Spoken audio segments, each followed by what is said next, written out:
Jadi teman-teman, mengenai taubatnya Bang Haji Rhoma Irama, ternyata semua itu dusta ya. Sangat luar biasa dusta. Jadi dia mengupload video terbaru di channel YouTube podcast Rhoma Irama. Dia mengklarifikasi bahwasannya tidak benar adanya taubat ataupun minta maaf kepada para Habib Ba'alawi yang nasabnya dibatalkan oleh Rhoma Irama. Jadi Rhoma Irama ini bukan cuma dia aja yang membatalkan nasab Ba'alawi ataupun dia tidak percaya.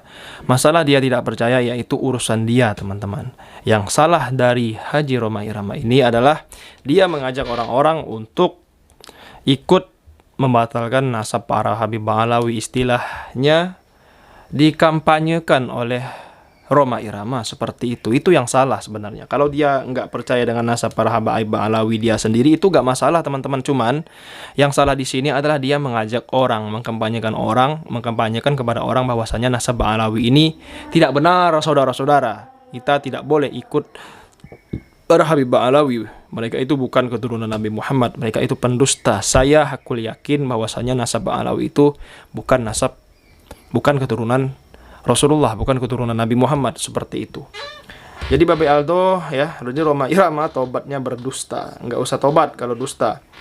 Jadi ya jangan tobat sampai maut, sampai wafat, kata Babe Aldo ya, seperti itu. Kita lihat videonya teman-teman semua. Gua termasuk orang yang sebetulnya rada sedih kenapa dia tobat gitu. Nggak usah tobat gitu. Sehingga banyak orang-orang yang pro Rhoma, pro Mukimat ya, itu mengatakan Rhoma Irama itu nggak tobat, itu begini. Masuk di akal gue, dan alhamdulillah mudah-mudahan gue doain ya jangan tobat. Iya, ya, jangan tobat. Gue senang. Kagak. Gue nggak bahagia Rhoma tobat, enggak. Malah gue berharap jangan tobat. Gue pengen lihat gitu orang-orang yang kayak Rhoma Irama ini, pengen lihat gitu. Jangan tobat.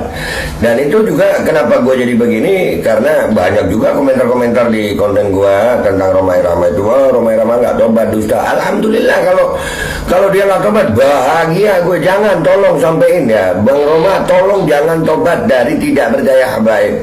Jangan percaya habaib sampai lu mati. Jangan, nggak apa-apa.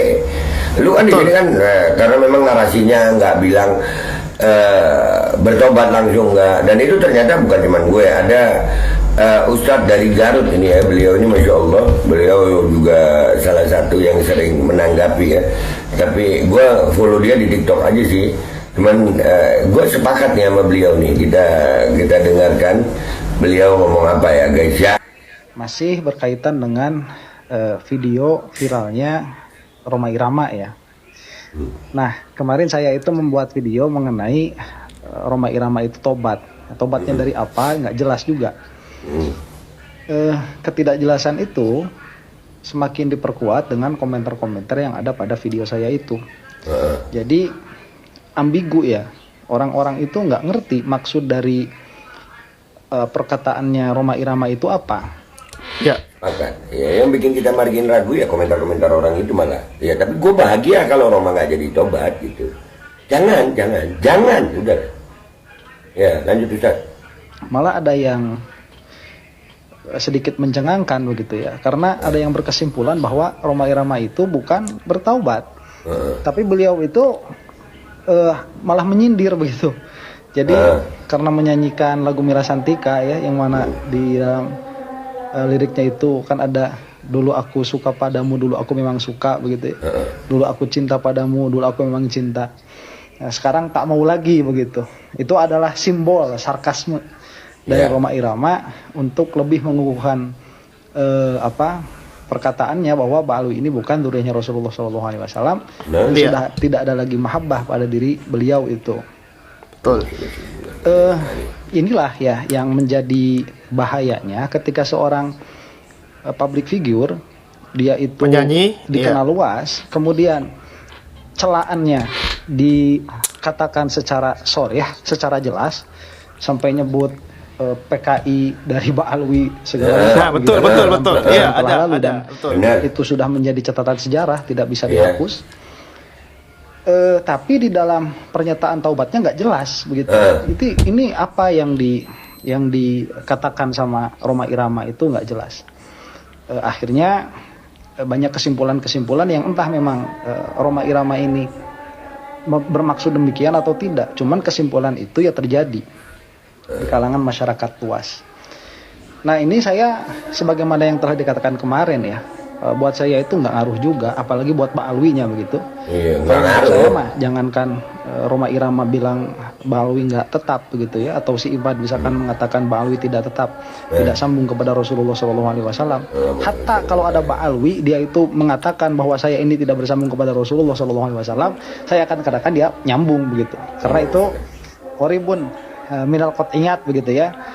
Itu sudah ijmanya para ulama, itu bisa dilacak lah. Nah, pada akhirnya yang mau saya tekankan di sini, taubat itu jika urusannya hanya dengan Allah Subhanahu wa taala itu mudah ya. Dalam pengertian misalkan saya punya dosa nih, misalkan dosa apa? Dosa mabok ya. Duitnya duit saya, yang mabok-mabok saya sendiri, saya nggak ngajarin mabok itu ke siapa-siapa, saya di kamar sendirian minum begitu. Karena pening kepala pengen minum misalkan. Itu kalau taubat ya sudah tinggal menyesal pekerjaan yang sudah dilaksanakan, kemudian berjanji tidak akan mengulangi lagi, kemudian berhenti saat itu juga begitu. Nah, itu baru taubatnya itu langsung diterima oleh Allah Subhanahu wa taala. Menurut sebagian ulama malah taubat itu diterima secara qat'i begitu. Meskipun itu taubat dari dosa, dari maksiat. Jadi di dalam dosa itu ada yang mengatakan begini, kalau taubat dari kekafiran, dia qat'i pasti diterima. Jadi tidak mungkin ada orang yang mana dia itu kafir, kemudian dia masuk Islam dengan keislaman yang benar, kemudian dia mati, wafat. Kemudian nanti di akhirat ternyata Allah tidak menerima taubatnya, tetap menyiksa karena kekafirannya. Itu para ulama mengatakan tidak mungkin terjadi, karena Allah telah menetapkan demikian. Nah, kalau misalkan maksiat, masih ada yang mengatakan para ulama itu nanti dipasrahkan kepada Allah Subhanahu wa taala. Jadi diterimanya tidak qat'i. Tapi banyak juga yang mengatakan para ulama itu kalau maksiat hubungannya dengan Allah itu qat'i diterima oleh Allah. Ya, asal syarat-syaratnya terpenuhi. Itu yang disebutkan tadi. Iya. Nah, berbeda halnya apabila maksiat ini berhubungan dengan hakul adami. Ini ada yang harus dikembalikan, namanya raddul mazalim. Ada syarat keempat itu. Jadi bukan hanya dia menyesal, kemudian dia itu harus berhenti saat itu juga, kemudian dia harus berjanji tidak akan melaksanakannya lagi, dan apa-apa yang telah dia ambil, yang dia telah zolimi dari orang lain itu harus dikembalikan ya. Jadi apabila misalkan sifatnya harta ya berarti hartanya harus dikembalikan, apabila sifatnya kehormatan maka kehormatannya harus dikembalikan, apabila sifatnya itu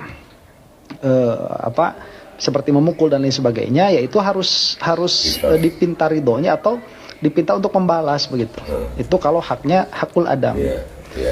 Nah, dalam sudut pandang ini ya, kesalahannya Roma Irama itu hubungannya dengan hakul adami, bukan dengan satu orang atau dua orang, tapi dengan satu klan. Iya, betul. Ini luar biasa. Ya, ini luar biasa. Dengan satu klan.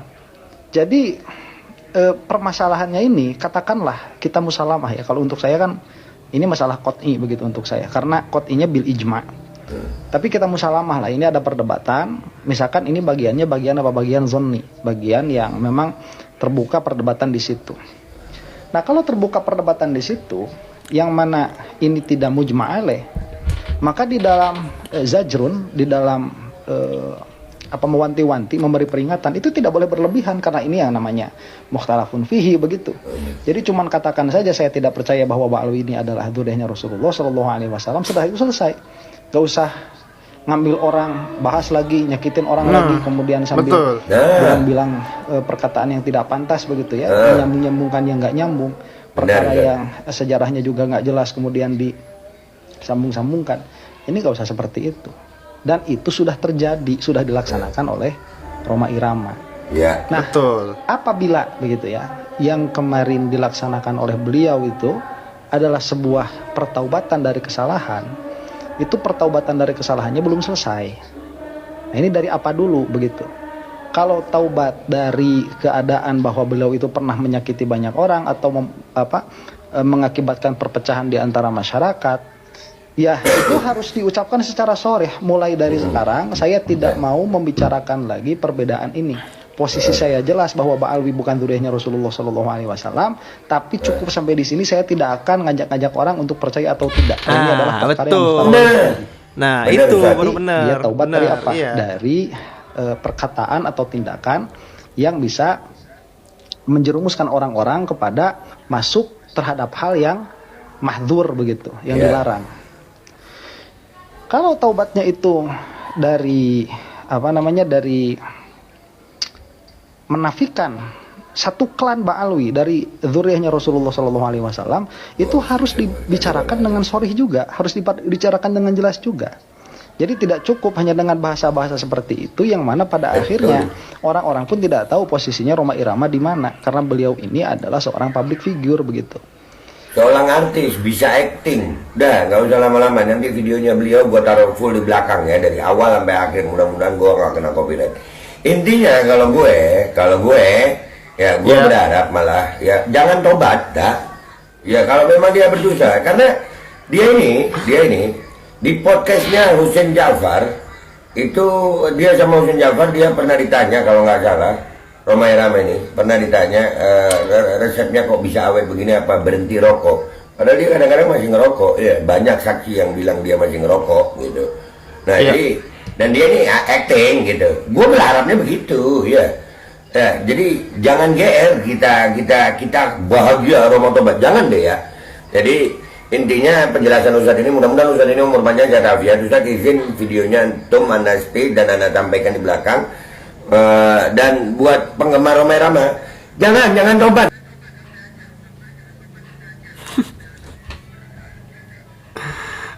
Iya, semoga aja nggak tobat sampai akhir ya teman-teman, karena ya Rhoma Irama ini banyak dustanya seperti itu ya.